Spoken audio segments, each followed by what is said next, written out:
Well, guys, we are ready to get started if you all are. Constantine, you ready to roll?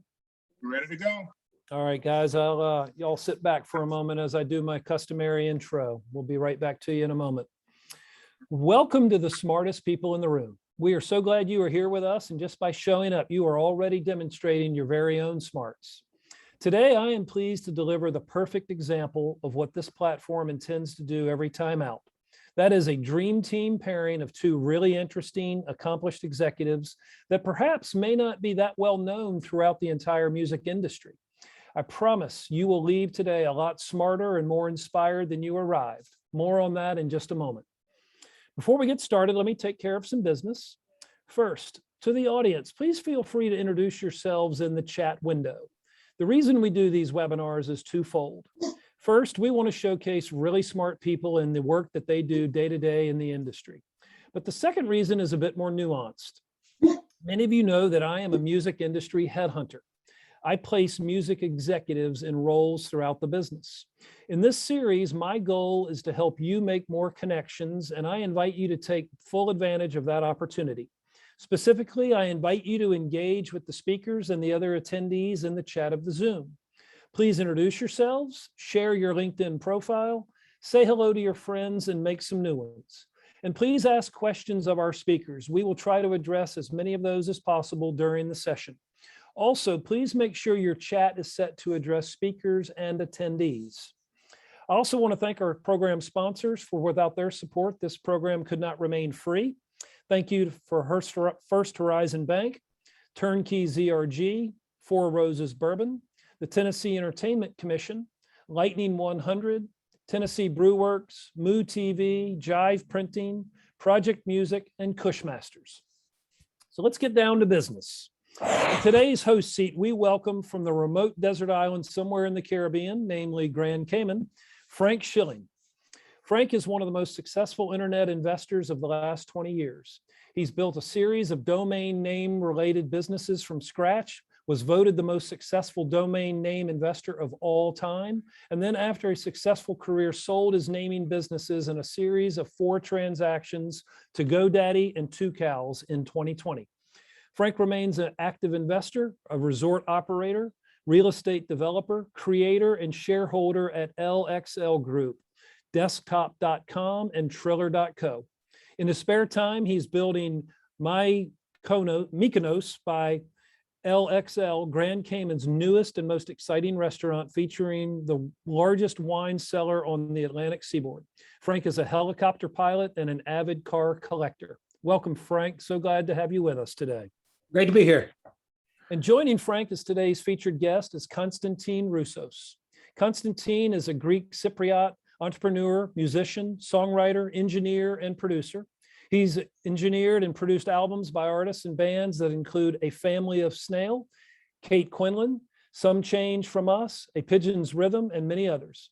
Constantine is the founder and CEO of Dot Music, a global music community initiative supported by the most prominent and influential music organizations, with members representing over 95% of global music consumed. The Dot Music top-level domain provides the global music community with a global industry standard for their music identity, and their official internet addresses, www.yourname.music. And Constantine has a very special announcement to make about the launch of this in just a moment. He's a graduate and alumnus of the University of Southern California, also a graduate of Musicians Institute as a certified sound engineer, and earned his MBA from Pepperdine University. Please welcome these two rock stars to the smartest people in the room. Take it away, Frank. Well, thanks for having me. I'm not sure of the format of how you wanted to proceed here, like how you guys wanted to sort of have a discussion, or how we wanted. Were there any specific questions that you guys wanted to get into on the call today, or how did we want to? I think it's a good idea. Since that would be amazing. I think that would be quite Constantine, amazing. we can't hear you at all. Yeah, your audio is not there, my brother. Can you go to either earbuds or something? Yeah. Am I coming through okay? You're loud and clear. Thank you. Hi, brother. To the audience, please hang in here while we work this out. Technical difficulties. Hey, this is live TV, man. It always happens. All right, Constantine, you are muted at the moment, by the way. Yeah, I'll try and get in with my phone. Maybe that's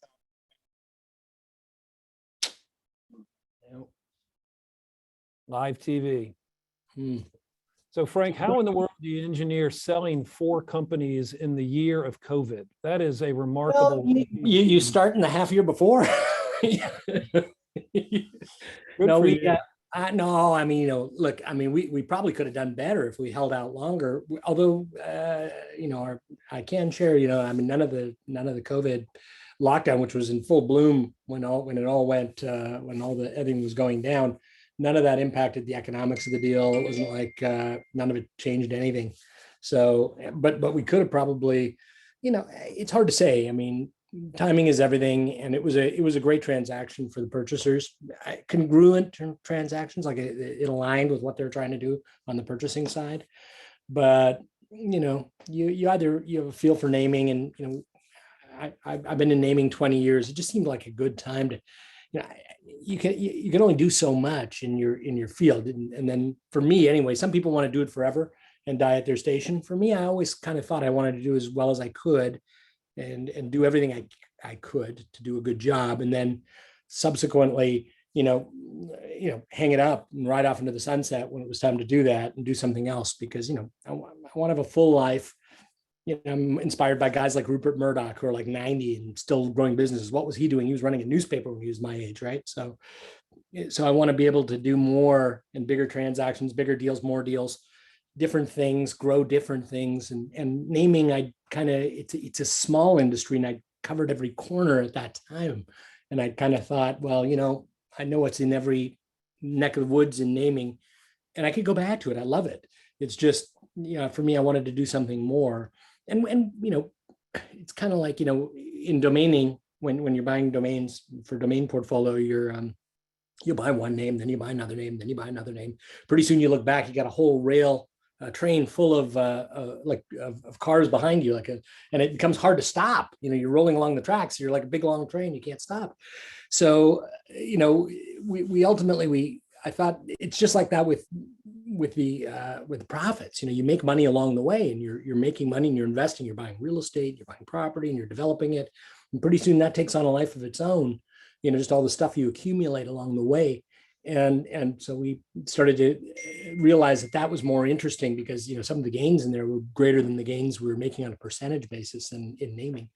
And so it was just sort of a natural progression. But I still can't think of a better way to make money than with domain names. I mean, it was a great journey, and it's a lucrative business. It's a wildcat business, where you're able to make something amazing from nothing. You had to be very early to that party too, right? Yeah, I mean, I wasn't. There were a lot of guys, and a lot of my good friends who are still in it, were in there really early, and got really great names, and they're still making great money. They just got really short dictionary word names for nothing, back in the day, and a lot of those guys are still in the business. Can't when you have a small group of very, very high quality names, it's hard to convince somebody to pay you the maximum terminal value. You could say to yourself, well, shoot, I sold this one for $1 million. I sold that one for 2 million, and I've got 100 left. So I've got, would you please give me 200 million for my remaining catalog? And people are like, no way, man. I'm gonna have to wait a long time. So the maximum, they'd have to sell for too big a discount today to get all out all at once. Whereas me, I had a lot of good 2-word phrases and also very good names, but I could justify discounting for a big number up front because I had such a large portfolio. So it made it easier to sell. And then when I got into the TLD space, it just seemed like a natural progression, because that was, and I still think there's great money to be made in that arena. And I may participate there again when my non-competes are up, but I want to be honorable, and non-compete is kind of like the universe putting something in front of you that says, you shouldn't be doing this right now, do something else. And so I'm kind of following that breadcrumb trail, see where it leads. Can you expound a little bit on TLD? What is top that level domains, like .music you see up here. Yeah. See where the dot is, music on the other side. Normally it's .com, .com, or .net, or .us if you're in the US, or .ca if you're in Canada, or .uk. if you're in Britain, or .de in Germany. Everything to the right of the dot is the top level domain. Top level being, it's kind of, it doesn't look like it's on the top because it's on the right of the dot, but it is the top. If you think of .com is the top level. Domain. Oh, quite an echo there. Are you back? No, you're on mute. Constantine, you're muted on both your phone and your computer. That's not working. Right. One second. No, that's not working. So hey, Frank, while he's working that out, let me ask you another question. Yeah. Is there a single transaction that stands out in your mind as the one that you're most proud of? Like, yeah, I got that name and flipped it to XYZ. And is there a single one that stands out? I sold Bing to Microsoft. It used to be a sound effect, Bing, and then it became a thing. Then it became a thing. Oh, good for you. No, I mean, there isn't a single. I mean, we sold a lot of names. I sold a name to Justin Bieber. I sold a name to, I sold a name to, I mean, I've sold a lot of names. So a lot of them are under NDA. I can't really, get into it. And, I don't want trouble. People get offended. But along the way, you meet interesting people. It's kind of like, how can I describe it? You're this Forrest Gump like character who bumbles into other people's lives because you have this catalog of names, and you'll run into all kinds of different people, good people, bad people. It's a crossroads of the world, naming. And I have to believe that at some juncture, people have been upset with you that you happen to own the domain that they were interested in. Yeah, that's cyclical. I mean, sometimes you run into cyclical. I mean, mood in the moment in the market over like a 20-year journey in naming. There was a time where everybody, 2-year window where everybody said, if you have even a generic name, you're a cyber squatter. You're a cyber squatter. And then there's a 2-year window 10 years later where you're a genius entrepreneur. You're a genius entrepreneur.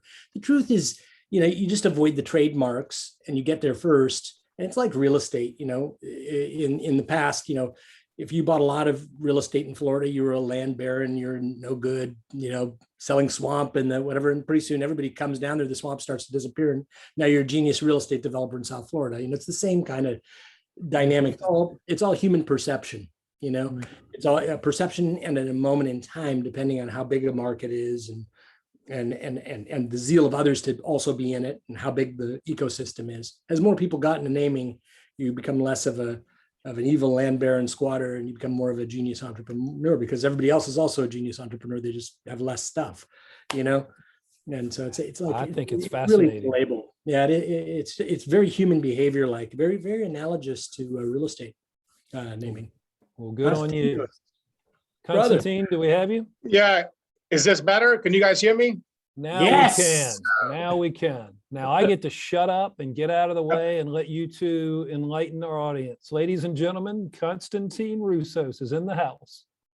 All right. Thanks so much, everyone. And if you guys can't hear me, let me know. Put the headphones on. So I guess we're ready to rock and roll. So the big news is dot music is in the root of the internet. So big news. Yeah, it's quite incredible. It's been a long journey. So you guys test it. Go to www.nic.music. It's live on the internet. So my team and I have been scrambling in the last few hours trying to get up and running.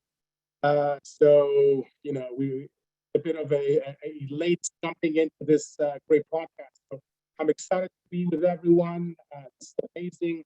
I'm happy that I'm with Tom, with Frank, and this is quite brilliant. Is my audio okay? Not really. Oh, man.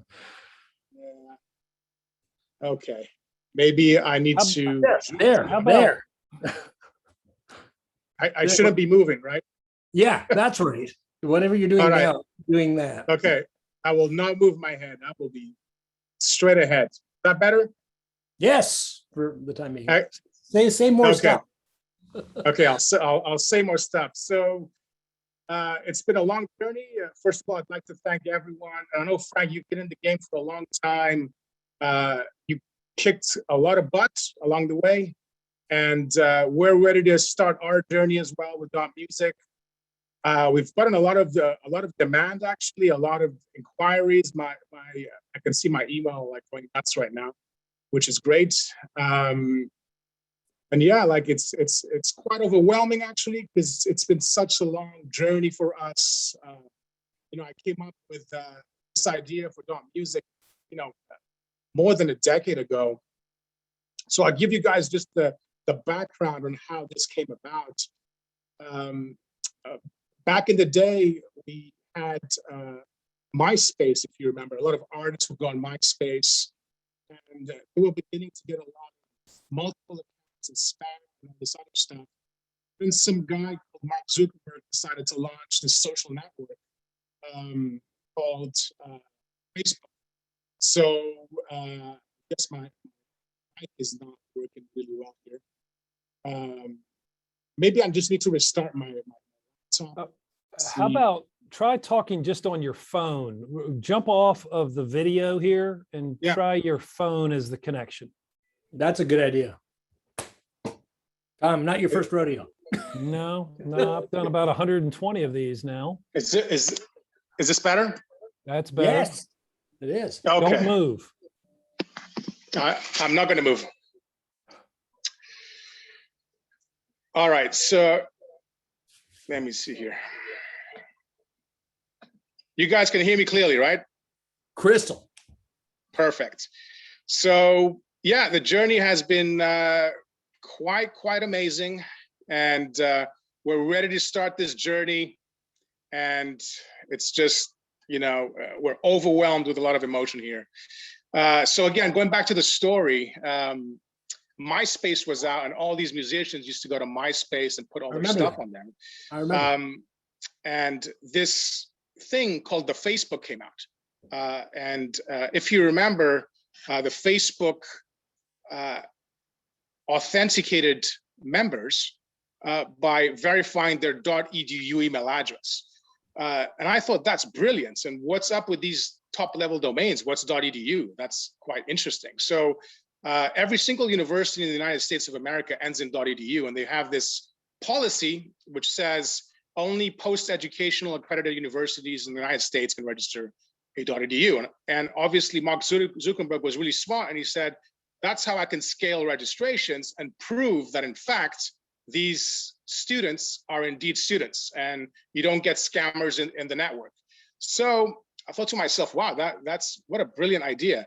Can we do that with Dot Music? So with Dot Music, I thought to myself, maybe we can verify musicians, bands, industry professionals, and start this clean slate, because a lot of .coms were taken by a lot of domainers, there's a lot of cases with domainers owning a lot of the bands' .coms. So the journey started back then on using trust authentication, a clean slate for the music industry, so everything ends in Dot Music. And as you know, Frank, we started this process applying with ICANN back in, when was it? 2012. And the process has been up and down, left and right with the regulator ICANN, the governments like GAC, and it's been quite a ride. We didn't expect it would take so long to get a lot of these top level domains in the root. And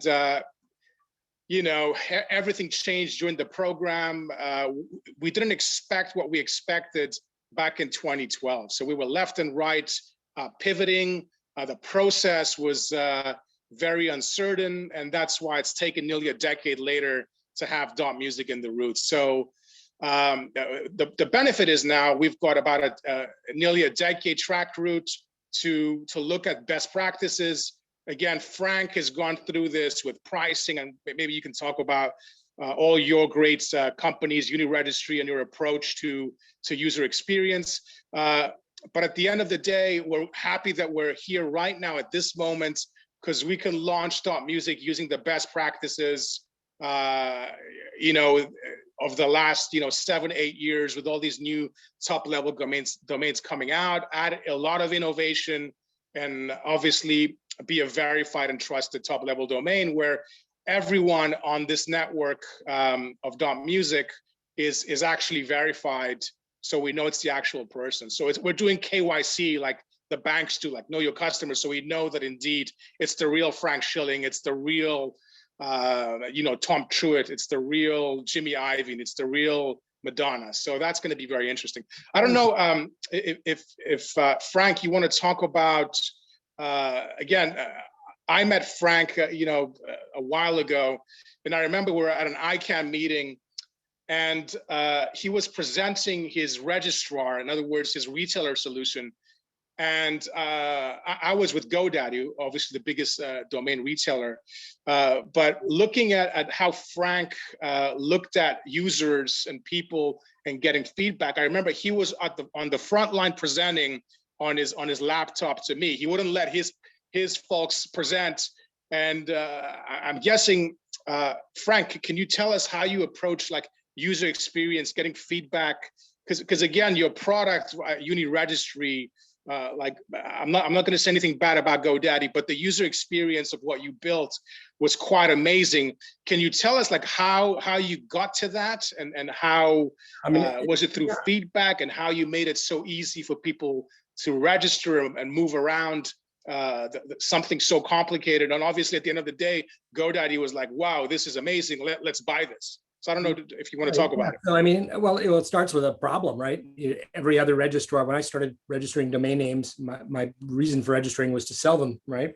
Hold them, sell them, whatever, domainer, buying and selling names. And when I began, there wasn't even a good way to transfer names between accounts. It wasn't for several years that some registrars began to have push functionality to push names between accounts. There were nick handles that you would apply to names. Names were really complicated to manage because nobody saw any reason to manage them. Nobody saw them as sort of these standalone assets. They were just sort of tools on the internet that one person would have, and you'd have it forever, and then you just let it go if you don't want it. The concept of transfer, it having more value or intrinsic value to more than one person than transferring it to another person, completely foreign, right? So I saw that as a pain point, and I saw that no registrar really was doing it elegantly. And there were certainly the ones that did it elegantly hadn't thought through how they're going to manage large quantities of names. And a lot of the best registrars, ironically, were on a Microsoft code base, which was clunky and slow and not on Linux software. And a lot of the Linux registrars just didn't have really good UI or UX. My philosophy was always, when you're selling on the internet, when you're selling anything on the internet, all you have is this screen, right? This is all we've got right here. So this is what you're selling. The thing that sets you back, what it makes you more luxurious or more high end or more this or more that, or whatever story you're trying to tell, all that functionality is right in here. It has to look perfect. It has to look beautiful. It has to, and the philosophy that we ascribed to internally was every time you make your users think, every time they go, that isn't quite right. It feels awkward or clunky, or this pixel's out, or the image is not here. Every time you make your users think, you chip away at their good faith. They start to go to sleep at night in the REM sleep, and they're like, am I really at a good shop? Nah. It's like the mental meditation that happens for everyone at 2 and 3 in the morning as the thoughts of the day race through your mind. And you make calculus and thousands of little calculations a day about your life and your family and your business. And one of those thoughts is, my registrar isn't very good, and it fleets out. And so I always wanted to, and I would get that way. I would be like, at first I'd like my registrar, I would justify how it's a good registrar and really they're good. And then I'd realize all these little pain points, and they just come to an overflow point where I was like, I can't do it anymore. I don't want to live like this, So I finally decided I was going to build my own registrar because I had all these problems managing a name portfolio. And I thought I can't be the only guy who has this problem. So I think all great businesses and all great solutions start like that, where somebody sees a problem and then tries to fix it, to make their own lives easier, better. And then, somewhere along the way, human greed kicks in and says, maybe I could make money doing this, right? Maybe I could, and so anyway, I realized it was a problem, and I realized that everything that you you display to people, that is all you've got on the internet. So you got to do a damn good job of it. And I still, self-critically, I still don't think we got to that point, because you realize it's a very difficult problem managing teams of people. I can't code. I can only coach. So I can only, using my voice and my wallet, I can kind of cajole and nudge and push and story tell and passionately plea. But at some point, it's not the same as being able to like put the keyboard in front of you and code it the way you want. And that was just not one of my strengths. I was never. Yeah. So Frank, the way that I see domains, or a lot of people could see domains, are like, unique digital assets, right? We're talking about non-fungible tokens. So for example, a lot of people are getting into the blockchain and I've got this great photograph, this JPEG or whatnot. I want to make it into an NFT. Right. And, I can have people investing in this. So, I see domains as a very similar thing. You've got an identity. So again, you need to know who the identity is. And again, we've got this whole thing with GDPR in Europe. How much do you showcase in terms of who the owner is, in terms of privacy? So I look at domain names as truly the first non-fungible tokens, but they're only relevant if we know who the person that owns them is, if they're truly who they say they are. Because you can right click on a photograph and say, I'm going to put it as an NFT, and there's a lot of NFT scams out there. There's a lot of blockchain scams out there, crypto and all this other great stuff. So I look at the whole, if you remember the big .com bust back in the day, and you were one of the recipients. So let's equate that to like an NFT. So you looked at all these digital assets, and a lot of NFTs today, most of them are worth nothing. So let's say .com went down. It did in terms of the .com bust. And how did you get started? Like when everything's down, like what were you thinking of getting all these domain names when everyone was letting them go? Like how did this process in your mind? What made you believe that this was an enormous opportunity versus the risk, and everyone saying, well, this is not a good idea. .com is a bust. Everybody said. How did you see it as an opportunity, and what was the green light?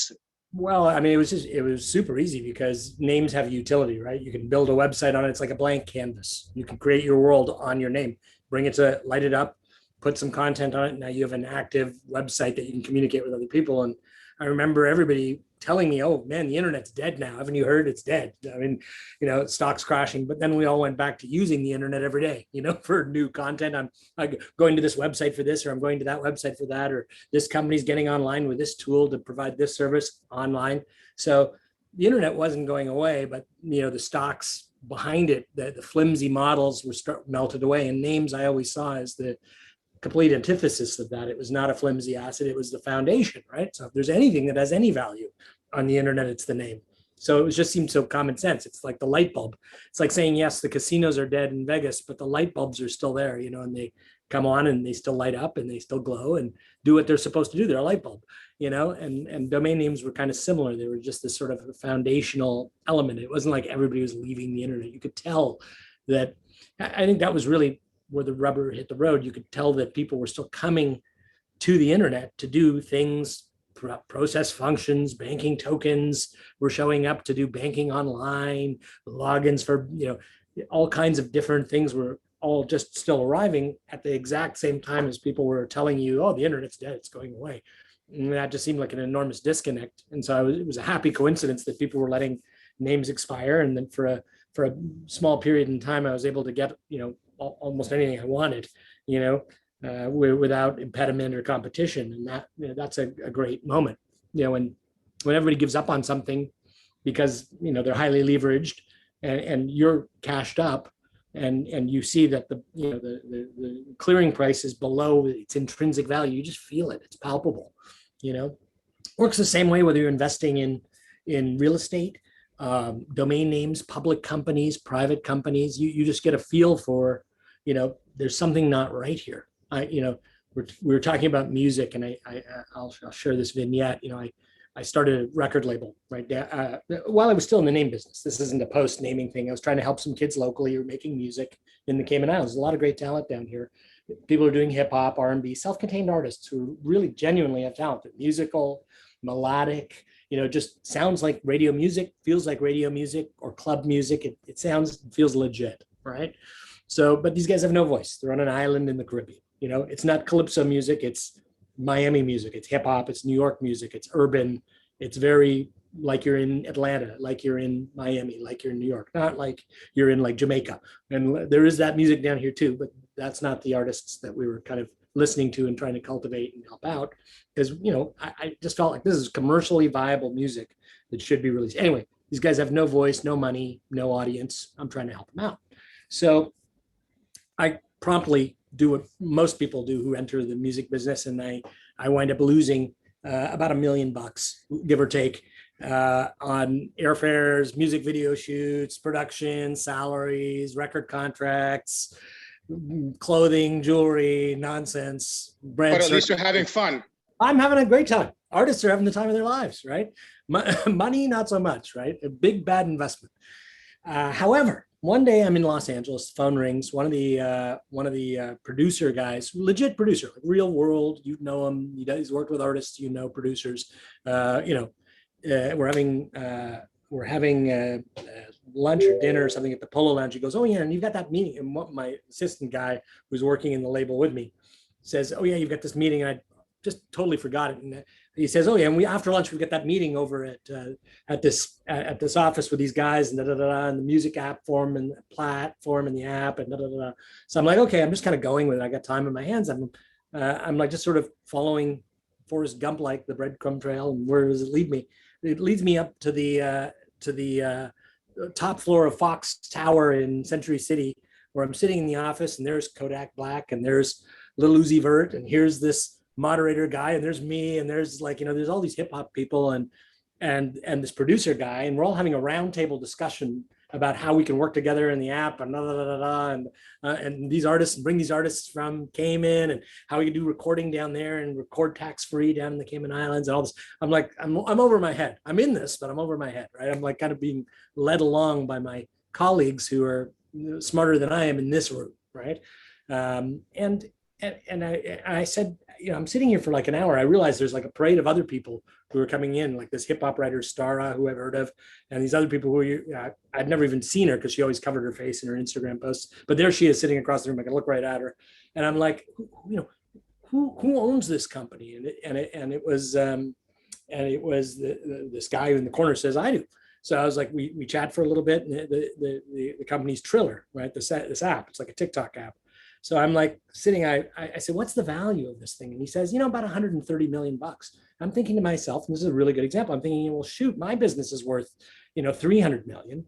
I don't have Stara and Kodak Black and Lil Uzi Vert and all these people, parade of hip hop luminaries lining up to come in to see me, but everybody in this just felt like there's a lot more going on here. The growth numbers, the users, the audience that they control. And it just felt like this is pretty cheap.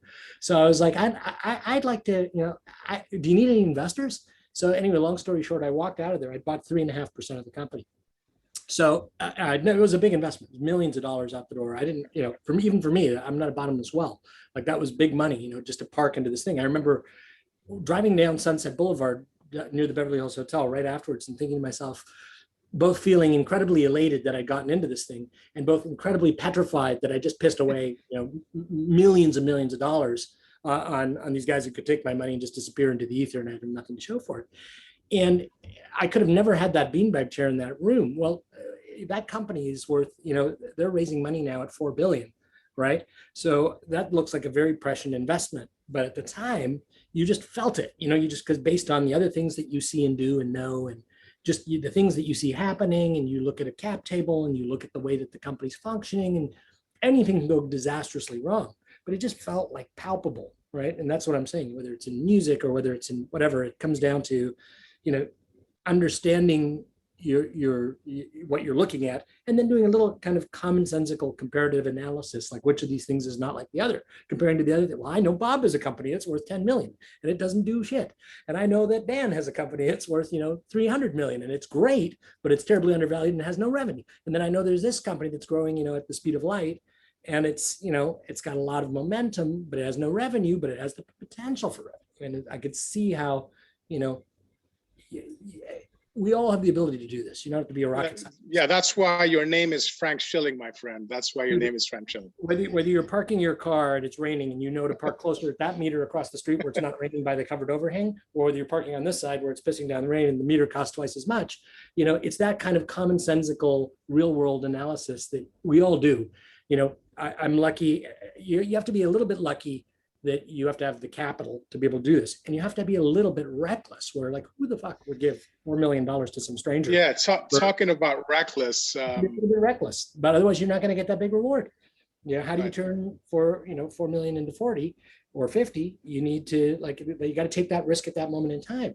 And now I look like a goddamn genius, but I'm not. I'm just a little bit reckless and a little bit commonsensical that I can do that. Which of these things is not like the other? We can all do it, but we won't do it. We'll be like, ooh, yeah. There's a lot of hand wringing in the moment. Should I give that money away? Ooh, I could do this. I could do that. I could buy. There are a lot of things you can buy. Yeah, I had the same dilemma. I had the same dilemma a few years ago. Again, we applied for Dot Music in 2012, and what came out of it was the competition that we didn't know who was competing for Dot Music.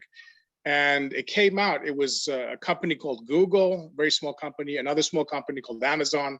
Thankfully, Frank, you weren't one of those folks.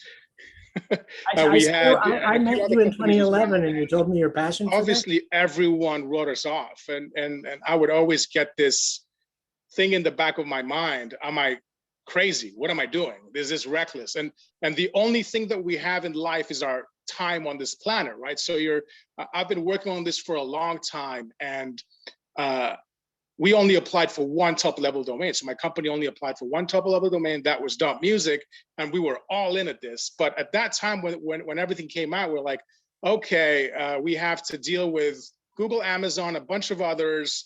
How do we do this? Am I being reckless? I'm spending money left and right, and my team, and we're sitting down and trying to figure out how we're going to win this, and is it possible? We went through the community route with ICANN, and that was an entire mess that took ages and ages and ages. But again, like if you want to be an entrepreneur, again, even if you're a musician, look up musician, extremely competitive. There's like 60,000 songs, is it a day, that go on Spotify. You've got all these bands, and Daniel Ek from Spotify saying they're going to have 50 million creators in like a few years. They've got 8 million creators now. Like, how do you compete? How do you differentiate yourself? The problem that I see with most artists, and again, I want to pivot back to the music industry and musicians, is that everyone does the same thing. Most artists do the same thing. They follow the same formula, most of them. And if you're trying to be successful, you need to do something different. You need to differentiate yourself. What makes your music better, but more importantly, and I won't stress this enough, and again, I always go crazy when I hear this in the blockchain community about a decentralized music. No, it doesn't work that way. You've got middlemen that are important. The labels are important. The publishers are important. The hairdressers are important. Everyone that's involved in the entire supply chain is important. You cannot change and make everything decentralized. It doesn't work that way. It's about relationships. It's about people believing in you. It's about having a team. It's about grinding. It's about experimenting and failing, fail again, fail again, fail again, fail again. And that's the one thing that I'm quite frustrated about is, when you look at kids today, the younger generation, everyone's protected. They don't want to take any risks because of the risk of failure. I know with Dot Music, we filed 20 objections with WIPO and the International Center for Dispute Resolution. We lost 20 in a row. Then we filed about 20 to 25, reconsideration requests with ICANN. all of them were denied. So failure. I don't know how many failures we've had as a team on Dot Music, but we were grinding. Okay. And you learn and you take everything in and you're like, okay, we failed, but what did we learn here? What can we do better? Who can help us? Who can we talk to? And that's why I'm so grateful, for my team, because when we were down and when this process started, we were a few people that believed in what we're doing, and everyone wrote us off. And I think it's the same for musicians as well that are starting from zero. It's what do you do that's different? How is your music unique? How does it not sound like everyone else? And I'm always about how do we improve ourselves, our team, our music. And I even look at the great people that do search engine optimization. I'll just give you guys an example. There's this guy called Neil Patel, which I think is quite brilliant, but he puts out a blog that ranks really high in the search results, right? And then every often with data, he sees all the statistics, he changes it when news is more current concerning that subject matter. So he's updating that content every day. So it's the best content out there and it's updated. So everything that's related to that specific topic, it's like a Wikipedia basically. And that's the beauty of Wikipedia. You can scale Wikipedia. That's why it ranks so high, because you've got all these people providing, again, it may not be the most accurate information, but you're scaling it. You have people providing information and it gets a higher ranking because it's recent. And it helps the Google algorithm give you the results, which is based on you're the most relevant result, you're the most authoritative result, and this result is what others linked to you believe is the best result. So again, linking and the ranking in the search results is half the game. So it's like music. The more fans you have listening to your music, the more successful you are. Just the same with a link on a website. The more links that link to you going to your website for coming from a specific entity that's related to your marketplace or what you're doing, the better your search engine results become. So again, I see music very similar to ranking and search results. And I'll give you guys the biggest problem that's the most frustrating when it comes to the music industry with Google. I know we're all complaining about Google, but most artists don't do the basic things. And I'm saying very basic things. So for example, if you go on Google and you type in whatever band, let's say Madonna, Like a Prayer, right? So Madonna, Like a Prayer, search. All you see are YouTube results, and you never find Madonna.com. You're gonna ask me, why can't we find Madonna.com for her songs? It's because Madonna.com doesn't treat her song as a specific product. So instead of creating a URL for the specific song, put lyrics, create content, and have people push it, it's all about the appearance. So everyone's treating their .com as, they're not treating it as a product that needs eyeballs and helping and feeding Google what they want in order for it to rank. So again, it's all about being relevant, authoritative, and providing Google what they want. So for example, a big artist, Billie Eilish, for example, her song Bad Guy is not even on her website, right? So how can it rank if you don't have your song on your website? So with Dot Music, what we're trying to do is fix that issue. First of all, we need to deal with digital identity, and that's the biggest problem in the music industry, because everyone talks about metadata, but hey, if your digital identity is not there, your metadata doesn't matter. And I'll give you guys the greatest example. A few weeks ago, we were interviewing some artists to get information on what we're doing with Dot Music, and I asked them, can you show me your Spotify profile? So she said, I'm not going to say the name of the artist, but it was a short name. It was 6 letters. And as you know, short letters, it means like artists have the same name as you. So let's say like Bliss or Rain or John Williams, for example. So we went on Spotify. There were like 5 bands with the same name, and his music was played by some other artist. So if you click on the artist profile, it wasn't him, it was some other artist with the same name, and their songs were under that other artist. And this guy was a reggae artist, and the other artist was a rock band out of Europe. It's quite fascinating, but it's the case of garbage in, garbage out. If your digital identity is not 100%, then you've got a problem. And even when I go to Music Brains to check out how many artists actually have an international standard name identifier, which is this number that identifies you as a creator, it's like this global standard.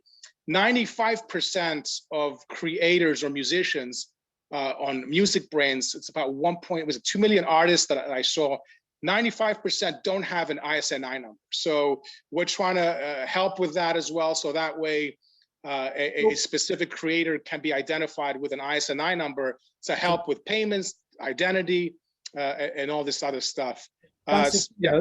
Constantino's brother. So like you hit on a really interesting point, right? You got that Google thing is really interesting. So, but Google has been a very big beneficiary of that because they control now the human behavior. Everybody goes to Google. They know that I'm just going to type in what I'm looking for, and more or less I'm going to find it. Their algorithm is clever, and search is a very difficult problem, as Larry Page once said, right? He solved it, right? And the world is beating a path to his company's door, right? And they're the happy beneficiary of this lack of organization or lack of uniform organization. You as an entrepreneur with .music have like a good opportunity to say, okay, well, I see a problem. Like it's all going in music. It's all going to, you could become like the Wikipedia of music where, you're sort of sub-indexing and out Googling Google by doing a better job, and so when everybody searches for something, often Wikipedia bubbles to the top because Wikipedia has out Googled Google. They've done a better job organizing the information, coming up with authoritative information that everybody links back to, thus forcing themselves to the top of the index, right? So they've kind of done a great job out Googling Google and coming up with a better position, and uniformly rank for almost every topic or subject or name or person of interest, right? Wikipedia is usually in the top 5 results, right? Similar where music's concerned, you could solve that problem similarly. You've identified the problem.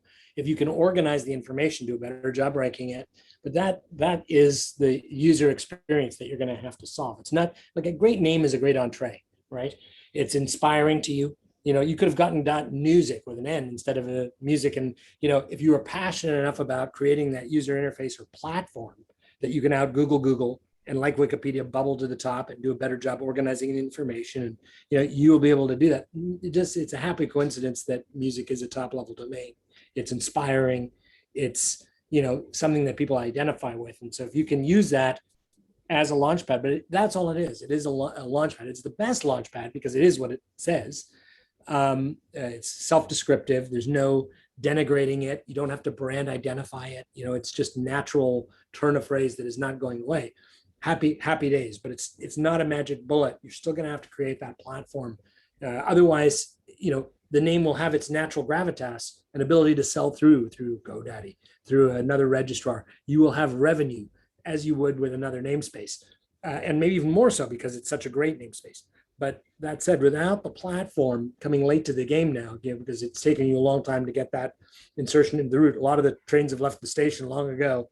And the new TLD ecosystem is what it is, right? It's out there, and this is what they have become collectively, as a group, right? New TLDs. You are now coming late to the party. You really do need that platform and you need it to shine like a dollar bill. You need it to really do a good job. That platform has to sing, pardon the pun, and dance, right. And dance, and so you've got your work cut out for you. You really need to think it through carefully. Because you're going to get your natural buy-in. You're going to get people who will do anything to be at a .music. They'll stand naked in the courthouse square because they want to be at a .music. Great, that you got that. But to really out Google, to become the Wikipedia in the search result, to become to do the better job, you're going to need to come up with a great platform, and that UI needs to shine like a dollar bill. It needs to be amazing. It needs to blow people's hair back.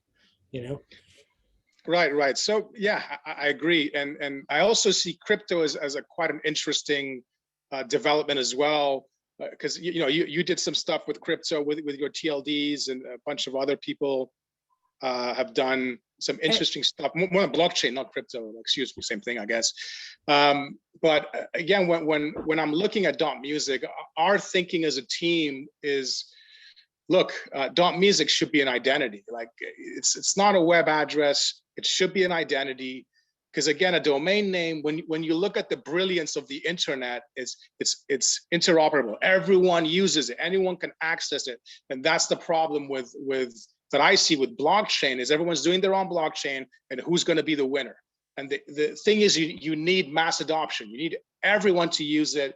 It has to be simple and it has to be interesting. But again, I always go to the root of the issue, which is we need to solve identity. Identity needs to be solved before we move into assets. Assets are very interesting, but if you don't solve identity, if people don't trust who you say you are, then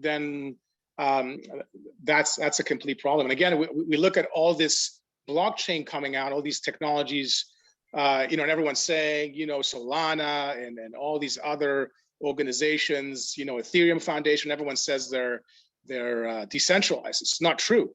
They're not decentralized. If you look at Solana, 48% of their tokenomics is owned by their core team and venture capital that put in 300 million. They control that asset. It's not decentralized. The only thing that's decentralized is obviously Bitcoin, but that's bad for the environment. It's slow. It can't really solve a lot of problems. I see it more like banking, gold or whatever it is. But it's quite interesting. I don't know if you have any views on music and blockchain or anything like that, but I think there's a lot of exciting developments happening, and we're not there yet. It just seems a lot of people are trying to come up with a solution and then try to add blockchain to it to solve that solution, which is kind of backwards. But I don't know if you have any views on crypto and blockchain. Crypto and blockchain, like I think in general, are just like they're symptom. Or crypto. So blockchain is a great anchor system that, it's sort of like DNS. It's like a sub ecosystem that's decentralized, that anybody can hinge to, that's universal and uniform. And it has a lot of, I think, a blockchain like the internet, it has a lot of different elements, a lot of different facets, can be used in different ways.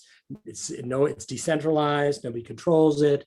So blockchain in general, I think there's lots of different use cases where it can be brought to life.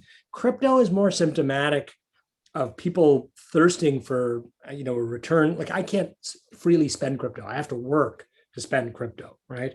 I have crypto, trying to get it out and trying to spend it. Like you get some people are like, sure, I'll take it at a deep discount where I can make money, or, I'll trade you for some of my tether. It's like, oh God, it's like there's nothing spends like cash. Firstly, cash is truly king, right? But the thirst for crypto is partly a symptom of a problem, that there's too much cash sloshing about. Like it took from, let's look at this big picture here.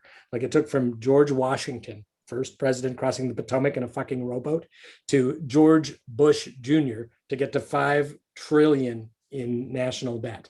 Okay. Then it takes, now we're at what, 30 trillion from George Bush to now 30 trillion. So it takes like from the beginning of the Republic to that. So it's an inflation problem. Where did the money go? We've all bought, we all took trips. We all built airports. Everybody got a little piece of the action. We all got a little richer along the way as money got printed. It trickled down from government into private enterprise. That guy who had a government contract, who bought a giant house in Palm Beach, well, he hired, my second cousin to do his kitchen, and my second cousin got some of that money that came from the government. Ultimately, all that extra money printing, and these people are looking at where can I make money with all this extra money? Real estate seems to be getting crazy expensive. Not really. It's just there's more cash sloshing about chasing the same fucking real estate. So it's like, this is all a broader problem. I'm not smart enough to know how it all manifests itself, but I know that all roads lead to inflation. The $1 million stake, and maybe not $1 million stake, but $1,000 stake is coming to a neighborhood near you. Unthinkable like 10 years ago, but now possible, So crypto is like symptomatic of that. At some point, people fear that there's just too many people with too much cash. They're looking for some alternative. As a guy who's at one point in his life invested in lots of physical gold, I can tell you there are problems with physical gold. You got to store it. You got to pay somebody to store it. You got to make sure that person doesn't run away with your gold.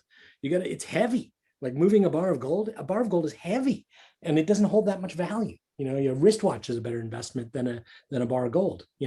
So in terms of its portability, what I mean, getting over a border, yet more tightly regulated. Like you can walk over your border with a $200,000 watch. You can't walk over the border with a $200,000 gold brick. It's hugely problematic. They'll arrest you or make you fill in 40 forms. I've done it. Let me tell you, it's hard. So crypto is easy. It's decentralized. It's got a lot of people that don't have any that are looking at it. So there's a natural growth in its value. So a lot of people are buying in. I don't think it ends particularly well in the long run because the growth velocity of it is too quick and the underpinnings too flimsy and not enough and too easy to tax and outlaw as China is doing. The more powerful crypto gets, the more powerful the central banks, which are the ultimate issuing authority, because they have the ability to tax based on it. The more risky it is to governments, the more governments will say, anybody who has crypto is a criminal. Well, watch what fucking happens. In a New York minute, all of a sudden your holdings become worth a lot less because government says, well, I'm a criminal if I hold it. You can, thumb your nose and say, well, the government's wrong. But, do you want to get into that fight really? Just know your place in the universe with crypto. Watch when the balance starts to tip, because you don't want to wind up on the wrong side of it when governments outlaw it. They outlawed gold in the 1940s during World War II. They said, everybody turn over your gold because we need it for war effort. So anybody who has gold, you're a criminal if you're holding it at home. Just turn it over to the bank and we'll give you these American dollars that are just as good as gold, right? And everybody dutifully did. Today, people would say, well, I'm not doing that. I'm going to hide my crypto. Well, now you've crossed the line, you're a criminal. So I'm not saying that's where it's going, but I'm saying that there's a high likelihood of that this idea that crypto is going to somehow sweep the world and the governments will be swept aside and all government currency will be worthless and they'll all be crypto. That's just crazy fucking talk. Let's all just smoke a fatty, do some mushrooms. So let me ask you, you look at something like Coinbase, for example, you do KYC to go on there. Governments have the ability to tax. That you give them your private keys. So no.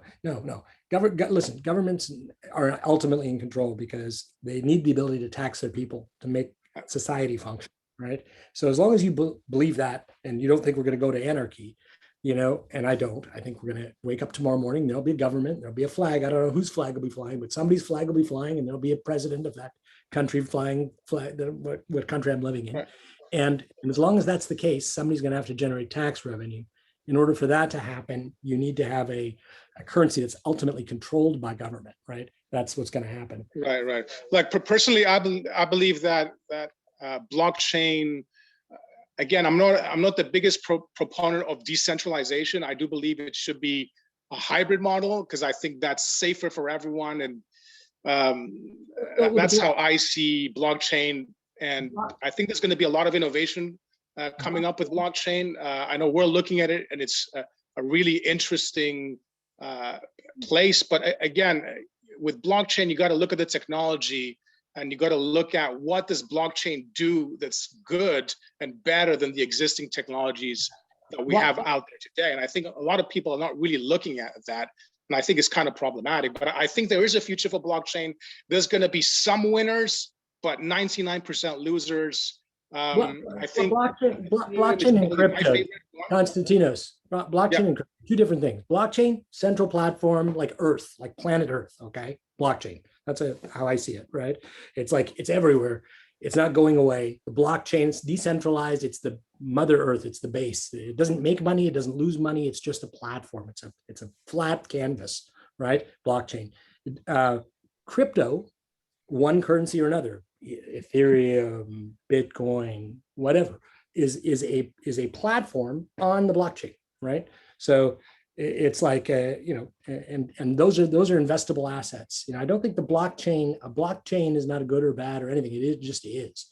Crypto, I don't have I have a horse in the race, like in terms of an investor, like anybody else would, but I see it as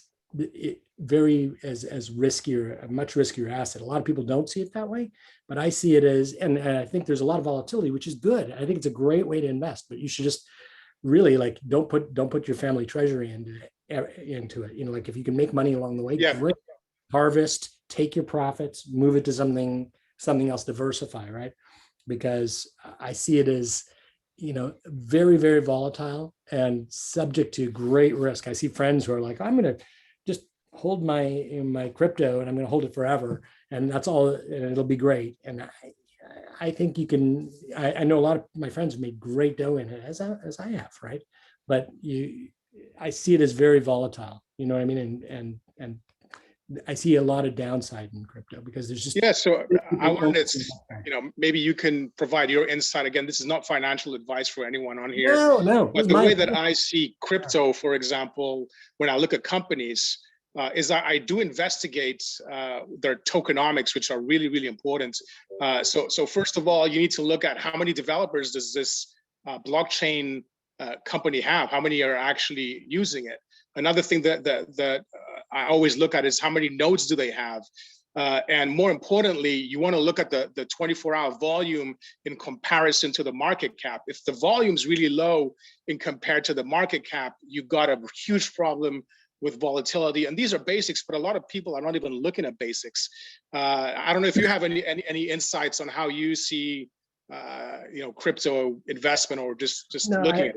My thing with it, what I don't like about crypto, the thing that keeps me up at night is the black swan event where it's like sudden enormous loss, you know what I mean? Which is entirely possible. And a lot of guys that I know that are in crypto are levering it, right? So, I mean, if you're borrowing the money, you don't own all your coin, and it devalues and you're borrowing on the margin, you're wiped out, right?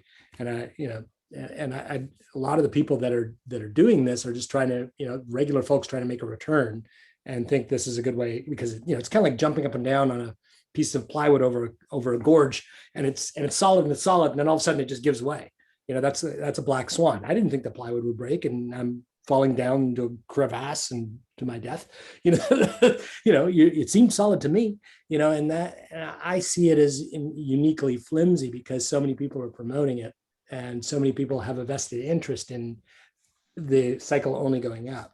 So, and I know that, like just that one day move like that China made, where they're like, okay, we're outlying it. We're outlying this, we're outlying that. We're making it harder, and I think it's a real slippery slope. The more inroads it makes, the more big downdrafts will come, because people will fight against that, don't want it, right? Governments don't want it. It doesn't make it right, and it doesn't mean that money can't be made along the way. It just means I see there's no intrinsic value to it, right? And I can't easily spend it. That's my biggest problem. I can't easily spend it. I can't walk into the 7-Eleven and my friends who are like, hold on your crypto, it's coming. I'm building an app. I'm going to be able to swipe it. You'll be able to scan at Walmart. When that happens, and it's been around for like a half a decade, and you can swipe your crypto at Walmart on your phone, and it's been going on for like a half a decade, there will still be billions to be made in crypto, right? At that moment. Yeah. And it'll be much. So we have some questions. We've got some questions from the audience here. Yeah. Let me see. All right. So, and Circa, yeah, love you on board, Tom. Malik, when can we expect our pre-registered .music domains? Again, I wanted to say that a pre-registration doesn't guarantee the .music domain. We're going to go through a verification process, and we're planning on launching this at the beginning of next year, or somewhere close in 2022. So that's going to be interesting. We'll keep everyone posted. If you pre-registered, you're on our email list, and we'll let you know when things are getting ready. Obviously, we're working with ICANN to get through the phases and policies, and there's still some stuff to do. Last question, what do you think of United Masters and hopefully more distribution platforms allowing artists to get paid in crypto? Well, I would say that's great. Don't lose your private keys. And again, take the cash off the table. I think it's interesting. What do you think, Frank, about get paid in crypto or convert it to cash? I mean, that's a great trade. If you can get paid, I mean, that works in reverse, right? Like if you're the recipient of crypto and you can convert to cash, you have a good ability to not tether cash. That's great if you can do that. But that's the big problem, is liquidity, real world liquidity. I have friends who are like, I don't want to get entirely out because I want to be able to get back into it, but get more crypto because I want to be able to ride that. I get it, but you got to be able to take money off the table, and And that's really the key. Yeah, we have this perfect storm, especially in Europe right now, where let's say you have money in the bank, it's like a negative interest rate that they're giving you, and they're not even giving you. You're losing money by keeping your money in the bank, and then you've got natural inflation. What is it, 5%? So basically, even keeping money in the bank, you're losing. So listen, I get it. I'm doing European real estate because it's undervalued compared to U.S. real estate. Yep. There's real capitalization rates, and if everything goes to shit, I'm betting on the city block in a downtown European city that has a pharmacy in it. You know what I mean? Like that to me has real intrinsic value. That block had value in the 1940s. It has value in 2021, right? So, I mean, you don't have to do it at that level. You can go to, some small town near a big city that has a small pharmacy or a bakery. But the point is, European real estate like that is very undervalued when you compare it to like commercial real estate in the US or commercial real estate in Canada or in any of the Commonwealth countries. Like, I like European real estate. I think that's it's super undervalued. Yeah, if you want any property in Cyprus, let me know. We've got a few over there. But just to end this, I'm sure Tom is going to come in soon because I think we're towards the end of this great talk. Fascinating, Frank. Wish we had longer, but this was amazing. Just to tell everyone, when it comes to crypto, when it comes to investments and everything else, please diversify. Don't put your eggs in one basket. Always don't believe everything. Trust but verify. I mean, it's the wild west out there once again. Yeah, so I'm excited with that music. Wild West is good. Wild West is good. You can make a lot of money in the Wild West. Exactly. But you want to be the guy who rides off into the sunset on the horse, not the guy who's buried at Tombstone. Just bear that in mind about the Wild West, right? Yep. Well, guys, let me jump in here, and you are correct. I'm afraid we are out of time, but this has been fascinating. Frank, you clearly are the smartest guy in the room, and we can't thank you enough for sharing some of your experience and your wisdom.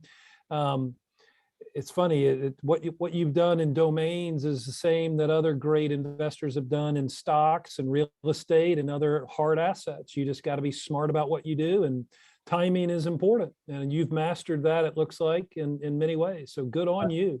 It's very flattering. I'm not the smartest guy in the room. I'm a smart guy in a room.